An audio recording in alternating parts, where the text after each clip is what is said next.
Maka itu saya mau tanya dulu nih, warga NU nih semua saya mau tanya nih, siap bersatu tidak? Jawab yang kompak, siap bersatu tidak? Siap berjuang tidak? Siap bela Islam tidak? Takbir. Sallu ala Nabi. Tapi hati-hati, kalau besok bukan Ahlus Sunnah yang menjadi mayoritas di Republik ini, saudara, kalau besok bukan Ahlus Sunnah yang menguasai negeri ini, saudara, tidak ada yang bisa menjamin mazhab lain bisa hidup dengan tenang, termasuk Ahlus Sunnah sekalipun, saudara. Yang ngedoain NU, yang nyeruduk FPI kan bagus, bagus tidak? Nah, maka itu saya mau tanya nih, ini kata terakhir sebelum saya akhiri, siap bersatu tidak? Mau diadu domba tidak? Jangan mau diadu domba. Subhanallah walhamdulillah wa la ilaha illallah. Kepada para alim ulama, para kiai, para habaib yang sama kita cintai dan sama kita muliakan, wabil khusus orang tua kita semua, guru besar kita bersama, yaitu Syekhuna Al-Muhtaram Al-Mukarram Kiai Haji Hasim Muzadi hafidhahullah ta'ala wa ra'ah, famatanallahu bituli hayatih wa nafa'ana bi'ulumih fid dini wad dunya wal akhirah, amin ya rabbal alamin. Alhamdulillah beliau sudah hadir bersama kita. Beliau sedang menunggu di rumah guru kita, orang tua kita, Al-Muhtaram Al-Mukarram Kiai Haji Muhyiddin hafidhahullah ta'ala wa ra'ah, famatanallahu bituli hayatih wa nafa'ana bi'ulumih fid dini wad dunya wal akhirah, amin ya rabbal alamin. Nah, begitu juga kepada guru-guru kita yang lainnya, para kiai yang lainnya yang tidak saya sebutkan satu persatu nama-nama beliau, tapi tidak mengurangi rasa cinta, rasa ihtiram kita kepada mereka. Mudah-mudahan para kiai, para ulama kita senantiasa mendapatkan kekuatan istiqamah di jalan Allah, diberkahi setiap langkah perjuangan dakwahnya, dan diberikan kemenangan dari dunia hingga akhiratnya, amin ya rabbal alamin. Ahibail kiram, sebelum saya menyampaikan apa yang sepatutnya disampaikan pada kesempatan yang berbahagia ini dan di tempat yang penuh keberkahan ini, ayo bersama-sama terlebih dahulu kita baca suratul Fatihah yang kita niatkan untuk sahibul haul, itu ayahanda yang tercinta almarhum Kiai Haji Ilyas Yahya Ishak Yahya dan almarhumah istrinya, yaitu orang tua daripada guru kita, daripada ustadz kita yang pada malam hari ini kita peringati haulnya. Kita doakan ala anallah subhanahu wa ta'ala an yataqasyahuma birahmati wal maghfirah wa an yataqabbala minhuma jami'al salihatihima wa tajawaz anhuma jami'as sayyiatihima wa an yaj'alahuma min ahlil khair wa yajma'huma fi ma'a jami'i ahlil khair wa yab'atsuma fi zumrati ahlil khair wa an yunzila alaihima fi qabrihima kulla khair bihaqqi imami ahlil khair wa ila hadratin nabi sayyidil mursalin sallallahu alaihi wasallam bisirril Fatihah.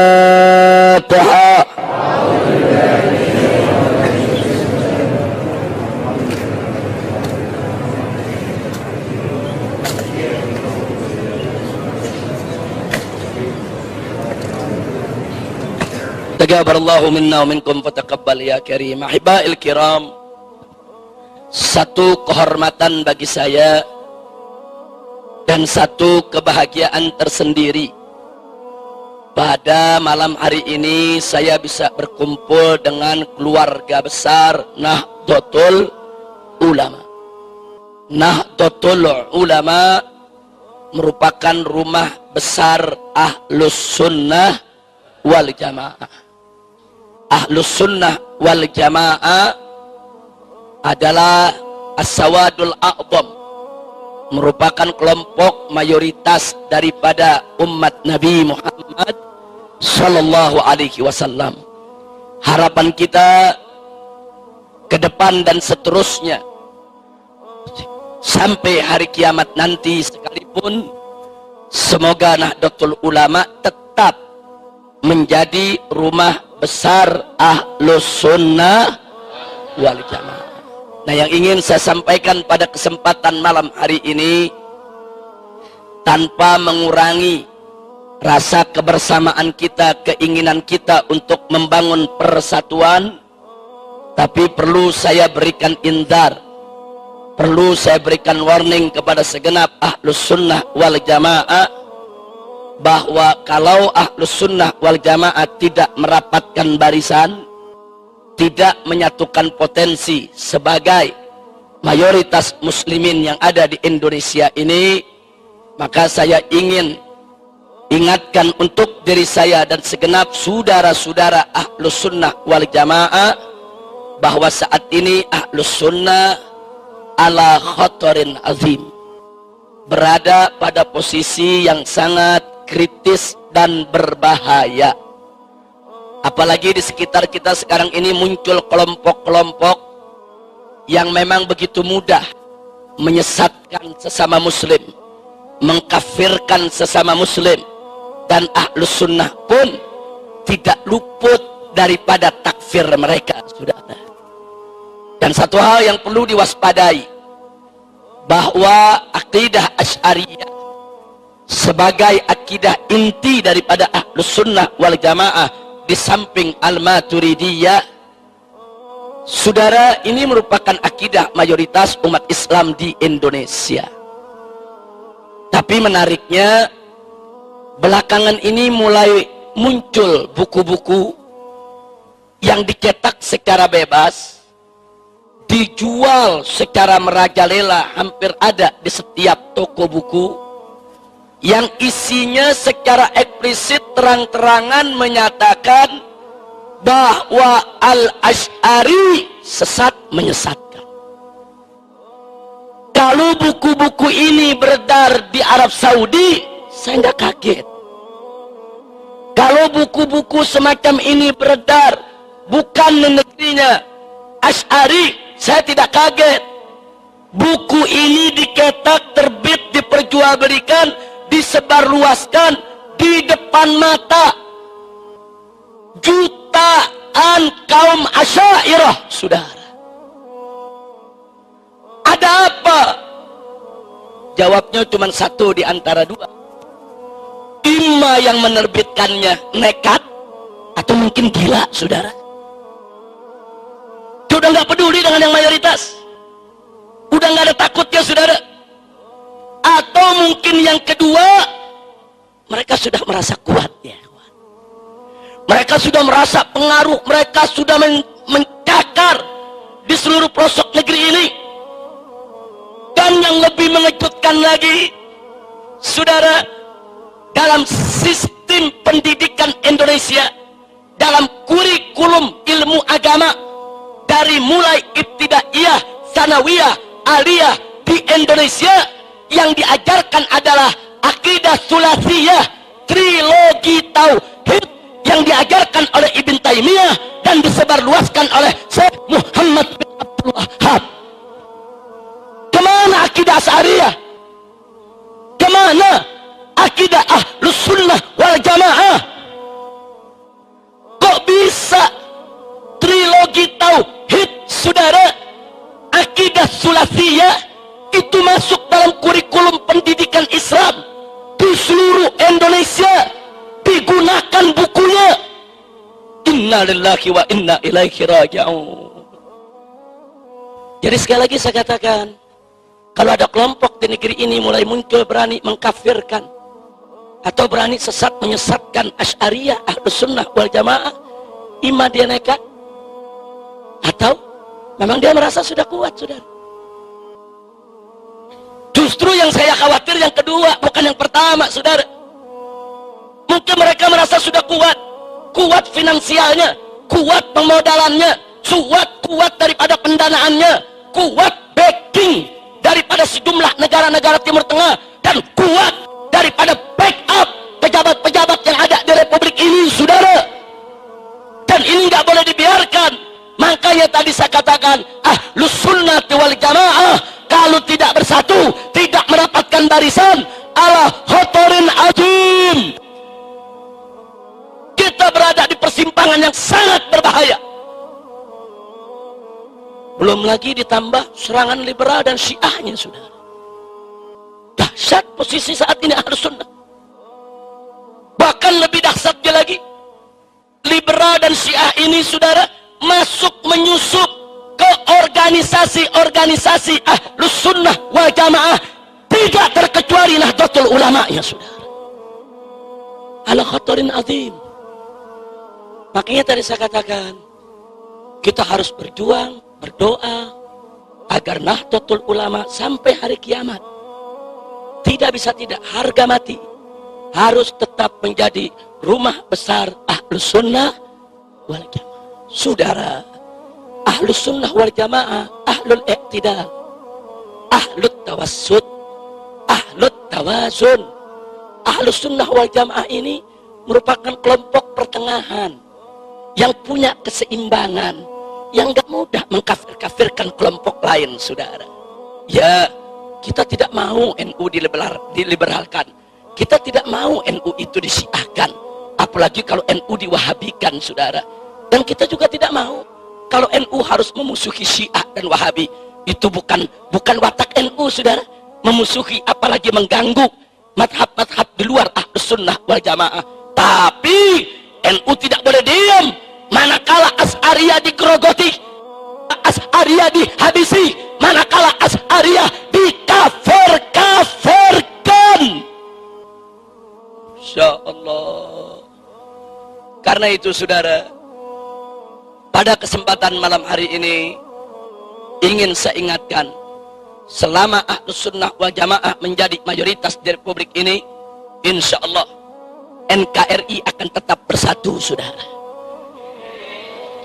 Maaf, kita harus jujur mengakui, bersatunya NKRI bukan karena Pancasila atau UUD 45, tapi bersatunya NKRI adalah karena Ahlus Sunnah wal Jamaah yang menjadi mayoritas penduduk Indonesia dari Sabang sampai ke Merauke, saudara. Kalau Pancasila tidak dijaga oleh Aswaja, kalau UUD 45 tidak dijaga oleh Ahlus Sunnah, dari kemarin sudah hilang, tidak lagi menjadi dasar negara kita, saudara. Kalau Ahlus Sunnah tidak menjadi mayoritas, saudara, yang ada di Republik Indonesia ini, mungkin dari kemarin Indonesia sudah berkeping-keping menjadi negara-negara kecil, porak-poranda. Lalu kenapa dari Sabang sampai ke Merauke, dari Aceh sampai ke Irian sana, ada 300 suku bangsa lebih, saudara? Kok semua mau bersatu di bawah NKRI? Semua mau bersaudara, semua ingin tetap dalam persatuan negara kesatuan Republik Indonesia, karena mereka semua adalah Muslim. Muslim yang bagaimana? Muslim yang Ahlus Sunnah wal Jamaah, yang cinta persaudaraan, yang cinta persatuan, yang cinta sesama Muslim, yang gak gampang mengkafir-kafirkan orang, saudara. Hati-hati, saudara. Ini persoalan takfir bainal muslimin, amrun azim wa khatir. Allah sudah ingatkan dalam surat An-Nisa ayat 94. Wallahu subhanahu wa ta'ala qala wala taqulu liman alqa ilaikumus salam lasta mu'minan. Jangan sekali-kali, kata Allah, hai orang yang beriman, kau katakan kepada orang yang memberikan salam kepadamu, artinya sudah menunjukkan identitas Islam, sudah menunjukkan syiar Islam. Enggak boleh kita katakan kepada dia lasta mu'minan, kamu bukan orang mukmin, kamu bukan orang Islam, kamu kafir, kamu musyrik, haram. Ini prinsip Ahlus Sunnah wal Jamaah, sudah. Kecuali kufrun bawah, kecuali kufrun sharih, kecuali kekafiran yang nyata. Seperti apa kekafiran yang nyata, saudara? Meyakini Allah beranak, atau Allah diperanakan, atau meyakini ada nabi baru setelah Nabi Muhammad SAW. Tapi, saudara, kalau dalam persoalan-persoalan furu', baik itu furu'ul akidah, apalagi furu'ul syariah, saudara, Ahlus Sunnah punya prinsip, tidak boleh sembarangan untuk mengkafirkan sesama muslim. Maka itu Al-Imam Abul Hasan Al-Asy'ari radhiyallahu ta'ala anhu, sebagaimana diriwayatkan oleh Adz-Dzahabi dalam kitab Syiar A'lamin Nubala, bagaimana beliau berpesan kepada para muridnya sebelum wafatnya. Beliau katakan dengan tegas, ishhadu alayya anni la ukaffiru ahadan min ahlil qiblah. Persaksikanlah olehmu, hei para muridku, hei para pengikutku. Ini Imam Asy'ari, imamnya mazhab akidah Asy'ariyah. Beliau katakan, persaksikanlah atas diriku, sesungguhnya aku tidak mengkafirkan seorang muslim pun daripada ahlul kiblat, saudara. Subhanallah. Nah lalu bagaimana ini muncul kelompok-kelompok yang gampang betul ngafir-ngafirin orang? Ada Syiah yang ekstrim, mengkafir-kafirkan sahabat Nabi. Ada Wahabi yang ekstrim, dia kafir-kafirkan ibu bapak Nabi, saudara. Saudara, ini negeri Ahlus Sunnah wal Jamaah. Dari kecil kita diajarkan oleh orang-orang tua kita bagaimana menghormati ibu bapak Nabi dan bagaimana mencintai para sahabat Nabi. Sampai setiap sholat Jumat, saudara, bagaimana khutbah Jum'ah min Ahlus Sunnah wal Jamaah selalu dan selalu mengajak umat untuk apa? Untuk taraddi alal khulafa'ir rasidin. Wardallahu ma'anil khulafa'ir rasidin. Sadatina Abi Bakr wa Umar wa Utsman wa Ali radhiyallahu ta'ala anhum. Coba kita lihat, ini ciri Ahlus Sunnah.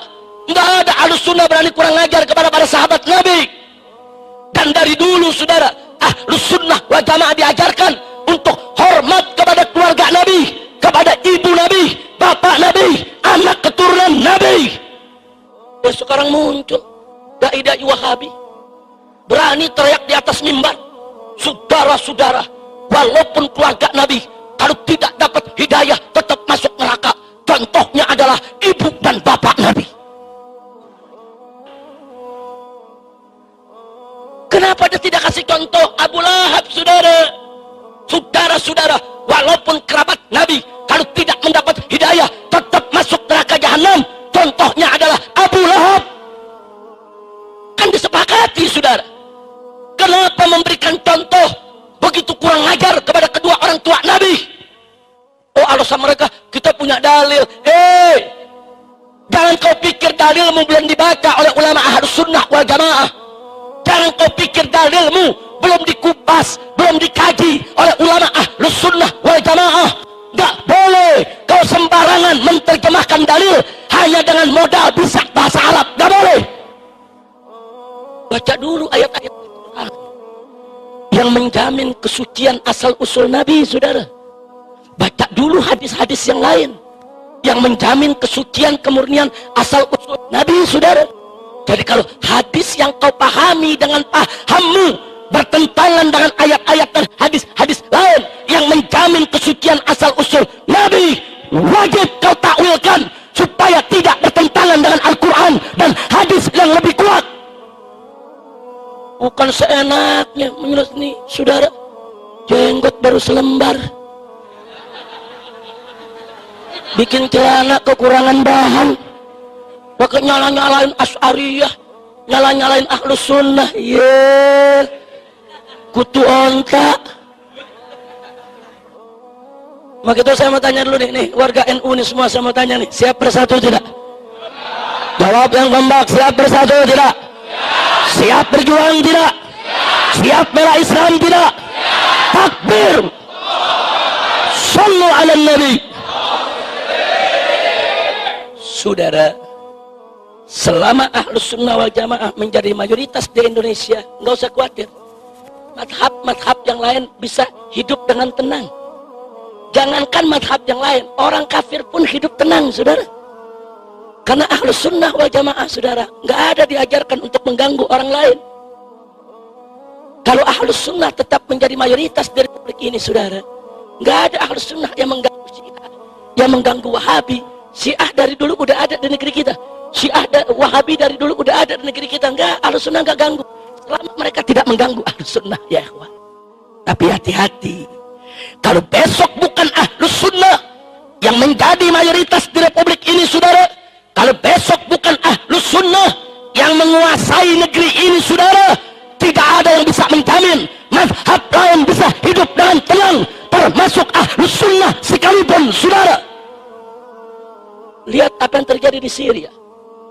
Bagaimana kelompok-kelompok ekstrem Syiah dan kelompok-kelompok ekstrem Wahabi bertempur, saling bunuh, dan Ahlus Sunnah wal Jamaah jadi korbannya, saudara. Almarhum wal maghfurulah Syahid Profesor Dr. Muhammad Said Ramadan Al-Buti, saudara. Siapa beliau? Ulama Asy'ari, ulama Syafi'i, umur sudah 85 tahun, saudara. Begitu melihat bangsanya, rakyatnya, anak negerinya bertempur, sedih, dia nangis. Dia nasihati pemerintah, jangan bunuh rakyat. Dia nasihati rakyat, jangan berontak kepada pemerintah. Kedua belah pihak dinasihati, saudara. Diminta duduk bermusyawarah, sebagaimana adat istiadat daripada Ahlus Sunnah wal Jamaah yang selalu menjunjung tinggi musyawarah. Tapi apa yang terjadi, saudara? Menjadi korban fitnah. Yang kelompok Syiah menuduh dia anti Syiah, yang kelompok Wahabi menuduh dia bela Syiah, saudara. Akhirnya dibom majelisnya, dibunuh saat sedang mengajar tafsir Al-Quran. Biadab. Coba lihat, sudah. Makanya tadi saya katakan, kalau besok bukan Ahlus Sunnah lagi yang jadi mayoritas di negeri ini, siapa yang jamin? Siapa yang jamin Anda tidak ditindas, sudah? Sekarang aja belum berkuasa udah berani mengkafir-kafirkan kita. Sekarang belum berkuasa udah berani bicara di TV, di atas mimbar. Kita disesat-sesatkan, dikafir-kafirkan. Belum berkuasa saja sudah seenaknya menghina-hina kita. Apalagi berkuasa, saudara. Nah, saya bicara begini, bukan saya memprovokasi Anda untuk memerangi Syiah atau memerangi Wahabi, bukan. Tapi saya memotivasi Anda untuk memperkuat diri, untuk merapatkan barisan, untuk menguatkan benteng kita, Ahlus Sunnah wal Jamaah, saudara. Kalau benteng kita kuat, barisan kita kuat, mau Syiah, mau Wahabi, saudara, mau kelompok-kelompok lain, tidak bisa untuk memporak-porandakan persatuan kita. Tapi kalau besok mereka menjadi mayoritas, hati-hati. Lihat yang terjadi di Syria, lihat yang terjadi di Irak, saudara. Lihat yang terjadi di Yaman saat ini, saudara. Yang jadi korban Ahlus Sunnah wal Jamaah. Ma'had Ahlus Sunnah dibom, rubat-rubat Ahlus Sunnah dibom. Saat ini 4.000 pelajar Ahlus Sunnah wal Jamaah yang selama ini sedang tekun belajar di Yaman, mazhab Syafi'i yang mereka pelajari, Asy'ari yang mereka pelajari, begitu Yaman diobok-obok, diporak-poranda, bubar, pulang semua ke negerinya, saudara. Siapa yang terlibat? Yang terlibat Syiah yang ekstrim, Wahabi yang ekstrim, saudara. Ini ekstremitas, saudara, berbahaya. Mau di kalangan Syiah ke, mau di kalangan Wahabi ke, kalau sudah ekstrim, sangat-sangat membahayakan persatuan Islam. Maka itu, saudara, sekali lagi sebelum saya akhiri, kehadiran saya di sini bukan untuk memprovokasi Anda semua atau memprovokasi saudara-saudara saya dari kalangan NU atau dari kalangan seluruh Ahlus Sunnah wal Jamaah agar memusuhi Syiah, memusuhi Wahabi, membantai, membunuh mereka. Bukan itu, saudara. Tapi saya memotivasi Anda untuk memperkuat diri. Memperkuat diri. Satu informasi yang saya mau sampaikan kepada Anda, saudara. Anda tahu sejak tahun 80-an, Kedutaan Besar Arab Saudi membagi-bagikan ribuan beasiswa kepada santri-santri Indonesia, santri-santri pesantren untuk belajar di Arab Saudi sana. Saya termasuk salah satu yang mendapatkan beasiswa. Saya belajar di King Saud University.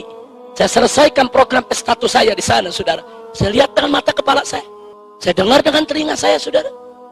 Berapa banyak? Tidak kurang dari 75-80% pelajar Indonesia yang belajar di Arab Saudi, di universitas-universitas pemerintah Saudi, berubah menjadi Wahabi.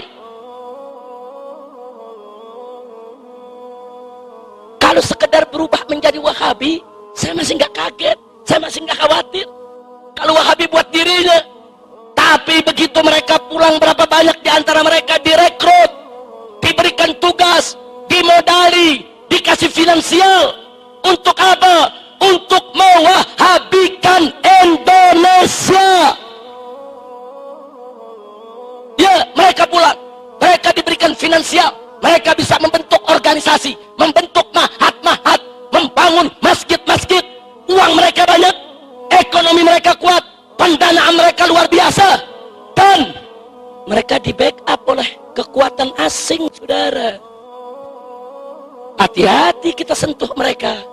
Anda sentuh mereka, saudara, pemerintah Saudi yang akan protes.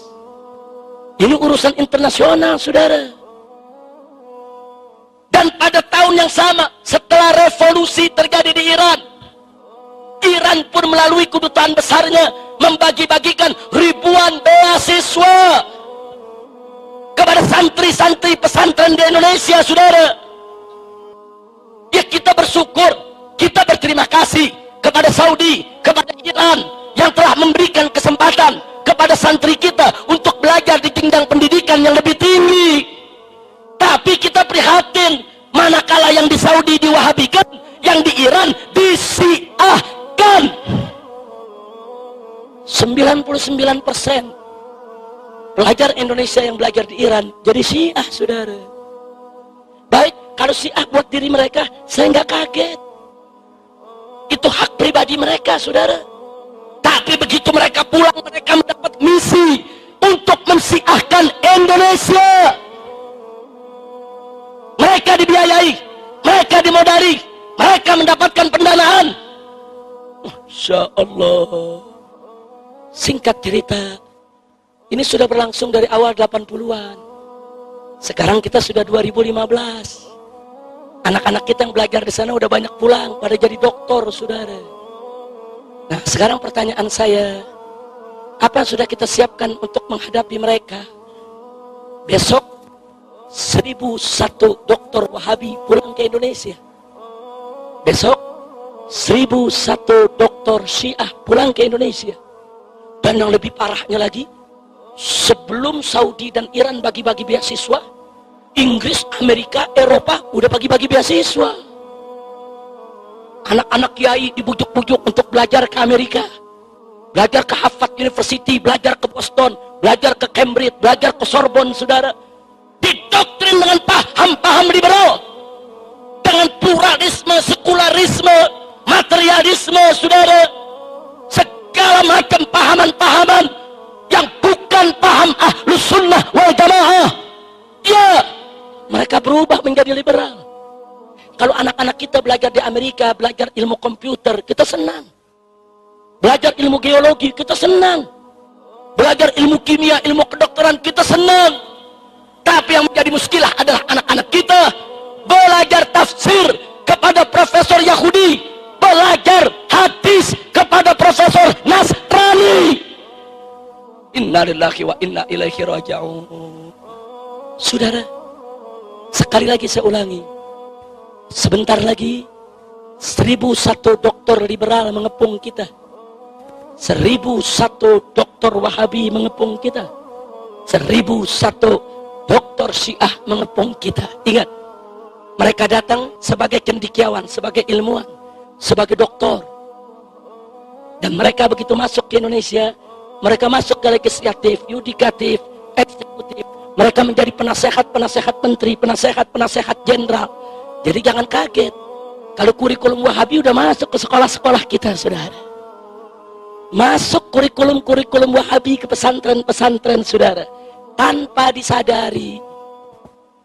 Nah, saudara, mereka masuk ke partai, besok ada yang jadi menteri, ada yang jadi pejabat, mengambil kebijakan, dan mereka masuk ke kampus-kampus, mereka menjadi dosen-dosen, menengah ke atas mereka garap, mereka masuk ke kantor-kantor, ke pabrik-pabrik, ke perusahaan-perusahaan, mereka ngajar di semua tempat, saudara. Pertanyaan saya, apa yang sudah kita siapkan untuk mereka? Nggak mungkin dong kita ngadepi mereka dengan pentungan, nggak mungkin dong kita ngadepi mereka dengan otot, nggak mungkin dong kita menghadapi mereka dengan bakar-bakaran, nggak mungkin dong kita menghadapi mereka dengan main bunuh, saudara. Al-hujjah bil-hujjah, al-ilm bil-ilm. Ilmu mesti dilawan dengan ilmu, argumentasi lawan dengan argumentasi. Kalau mereka menantang kita dengan ilmu dan argumentasi, saudara, wajib kita hadapi mereka dengan hal yang sama. Kalau mereka nantang kita dengan otot, nggak berani, saudara. Kalau mereka nantang dengan otot, NU tenang saja, Laskar FPI yang ngadepin. Selesai, saudara. Banser istirahat dulu. Karena dulu tahun 65 Banser yang paling capek perang lawan PKI, saudara. Jadi gantian. Nah sekarang biar FPI yang gebuk liberal, yang gebuk aliran-aliran sesat. Setuju? Setuju? Kalau mereka nantang pakai otot, nah kalau mereka nantang pakai ilmu, pakai argumentasi, nah, karena itu saudara, itulah tadi saya katakan, nggak bisa kita hadapi mereka dengan pentungan, dengan bakar, main bunuh, nggak bisa. Hujjah bil hujjah, al ilm bil ilm. Lawan ilmu dengan ilmu. Kita bangun peradaban dialog, saudara. Kita bangun, ayo peradaban. Bagaimana saling kita bertukar argumentasi. Nah, selama Ahlus Sunnah menjadi mayoritas di negeri ini, insya Allah peradaban dialog akan terbangun, saudara. Selama Ahlus Sunnah menjadi mayoritas di Republik ini, insya Allah, saudara, Ahlus Sunnah selalu siap untuk menghadapi mereka dengan dialog. Tapi kalau besok mereka yang punya kuasa, saudara, hati-hati. Sekarang mereka nggak berani main otot dengan kita karena masih dikit. Tapi kalau besok udah banyak, saudara, hati-hati kalau kita tidak siap. Nah, sekali lagi saya sampaikan ini bukan untuk memprovokasi Anda, untuk mengganggu Wahabi, mengganggu Syiah. Enggak, bukan itu tujuan saya. Tapi tujuan saya adalah, saudara, bagaimana memotivasi Ahlus Sunnah untuk mempersiapkan diri. Mau dialog dengan mereka juga perlu persiapan. Mau dialog dengan mereka juga perlu ilmu. Mau dialog dengan mereka juga perlu argumentasi. Ada anak muda saking semangatnya jadi aswaja, ngomong sama saya, Habib, besok saya mau berdebat sama Wahabi. Wah, ilmu nggak ada. Besok dia berdebat, minggu depan dia jadi Wahabi. Nah kok bisa begitu? Nah goblok. Nah orang goblok mau berdebat, dari mana pintunya? Betul? Betul?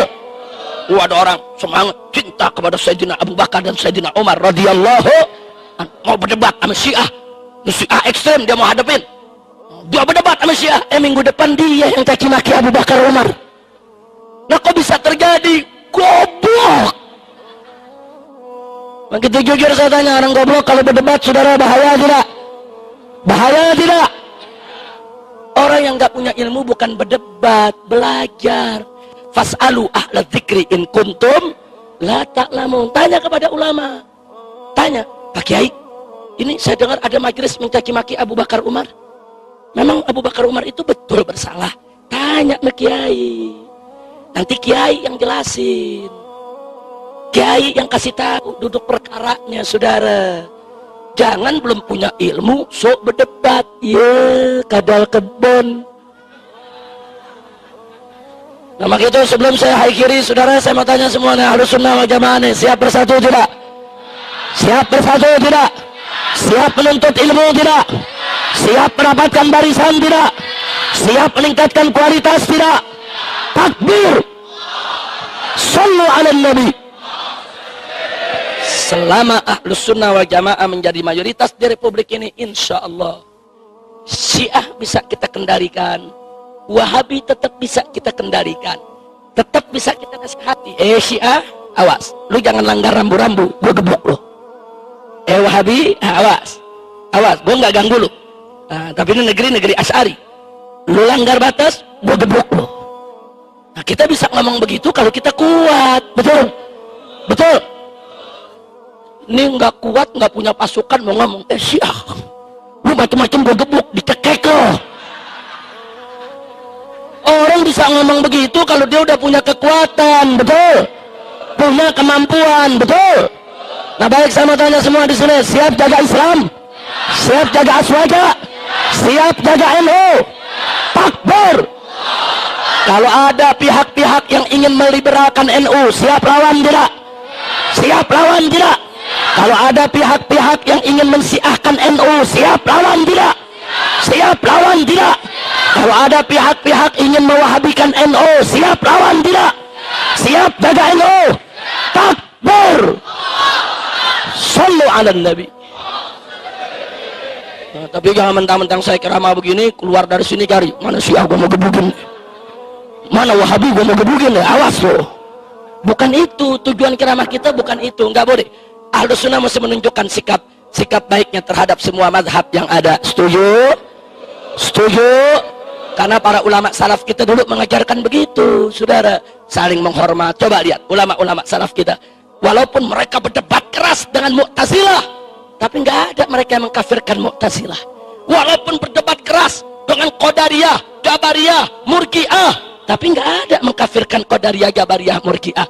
Walaupun berdebat keras dengan Khawarij, Nawasib, Rawafid, kalangan Rafidhah, saudara, tapi nggak ada ulama-ulama kita mengkafirkan mereka.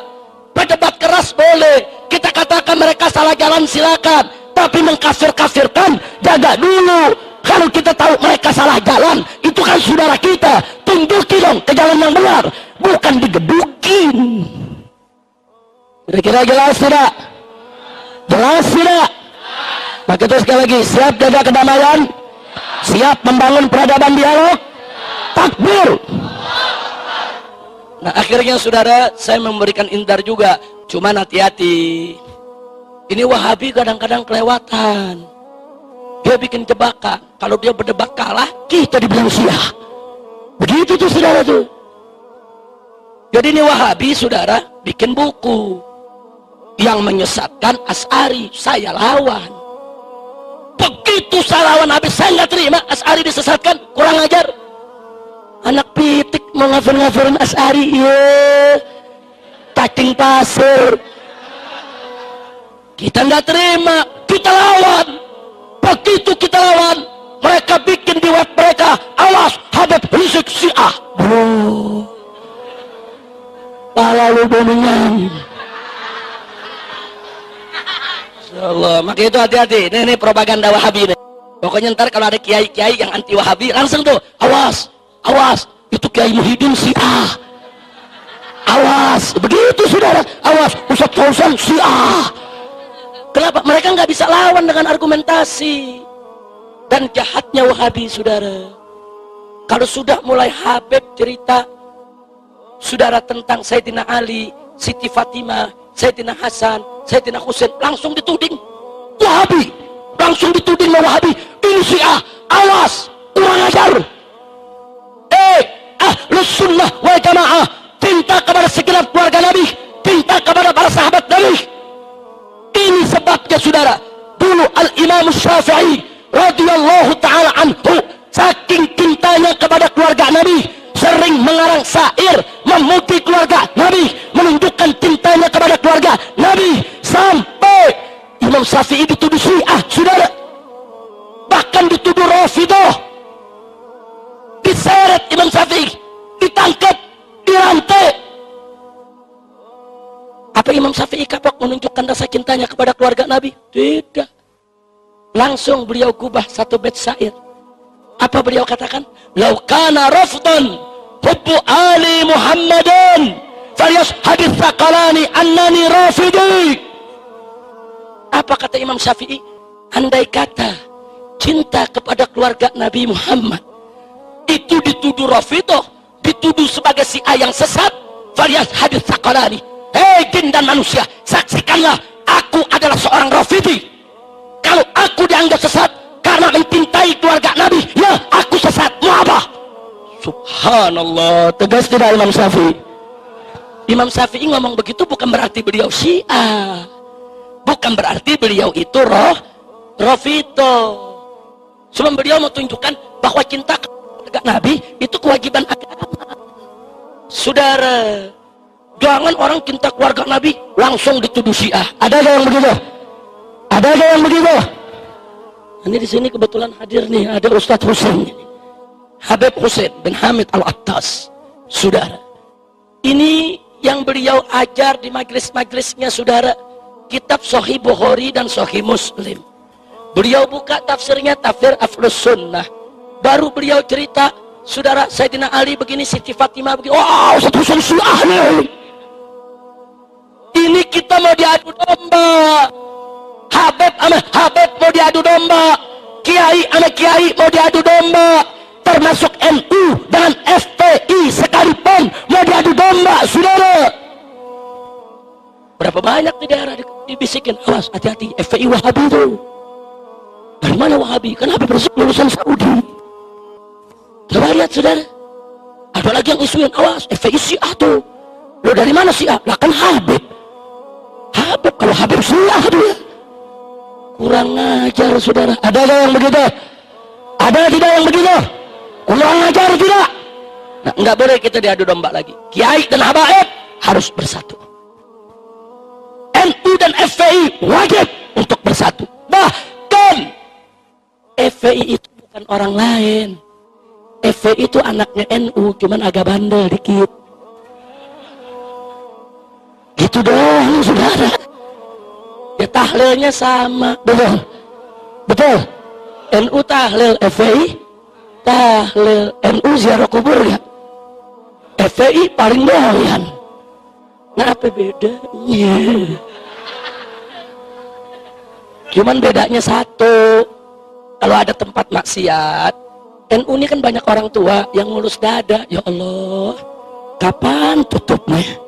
Allah gabulin doanya. Saudara, Allah gabulin doanya, Allah gerakin FPI yang ngebakar. Begitu doang bedanya. Yang ngedoain NU, yang ngeruduk FPI kan bagus. Bagus tidak? Nama kita sama tanya nih, ini kata terakhir sebelum saya akhiri. Siap bersatu tidak? Mau diadu domba tidak? Jangan mau diadu domba. Nih sekarang nih di depan saya hadir TV Rasil. Ini termasuk yang difitnah juga nih. Awas radio Rasil, radio Syiah. Wah. Awas TV Rasil, TV Syiah. Wah. Pala ubau cigong. Udah sekarang saya mau tanya semua, siap bersatu tidak? Kalau ada fitnah tuduhan begitu, tanya langsung tabayyun. Betul? Betul? In ja'akum fasikun binaba'in fatabayyanu, tanya dong. Ini media-media Wahabi di internet langsung ditulis, awas, Habib Rizik itu Syiah. Orang tanya, apa buktinya Habib Rizik itu Syiah? Karena Habib Rizik pernah 7 hari ke Iran. Wow. Wartawan tanya, Habib Rizik bagaimana? Anda betul 7 hari dulu ke Iran? Saya jawab betul. Nah ini berarti Anda Syiah dong. Saya balikin, dulu saya 7 tahun di Saudi, kenapa nggak bilang gua Wahabi? Yang 7 hari dibilang Syiah, yang 7 tahun lu nggak ngomong, betul? Betul? Oh ada lagi, tapi ini Habib Rizik ada fotonya. Kebetulan ada acara muktamar internasional, saya berfoto dengan ulama-ulama dunia, termasuk ulama-ulama Syiah. Kita foto nih. Wow, Habib Rizik Syiah. Buktinya foto sama orang Syiah. Wartawan tanya lagi, bagaimana Habib? Oh begitu. Saya juga punya foto sama pendeta. Kenapa saya nggak dibilang Kristen?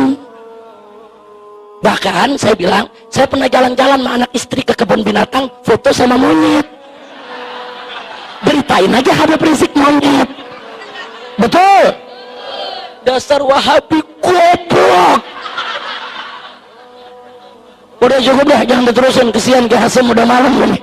Udah gitu ada Ustadz Husain nih. Nah, mudah-mudahan alhamdulillah di sini ada Ustadz Husain bin Hamid yang hadir bersama kita. Beliau saudara saya, kawan saya.